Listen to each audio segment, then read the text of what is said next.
How to disable download option in YouTube video.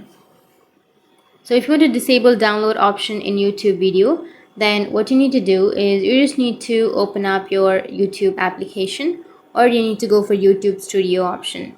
So I'll be choosing my YouTube Studio, which will be easy for you.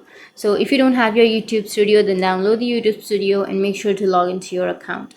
Once you're here on the YouTube Studio, you need to go with your content. So you just need to simply go with profile, which is on the upper right.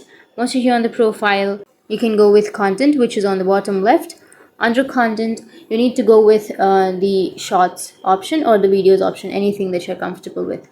Once you're here on the content, you just need to simply tap on a short or a video to open up its settings. Now here on the upper right, you will have a pencil shaped icon.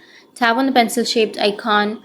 Once you tap on it, here you will have an option of editing screen, such as the description, like visibility, audience, and related video, or add to playlist and everything, right? So what you need to do is you just need to simply go for more options. Under more options, you will have allow embedding. So simply unclick, and that's it. You can go back and go for save, which is on the upper right, and that's it. That's how you can disable your download option in your YouTube video. And if you have any questions, feel free to comment below. Thanks for watching.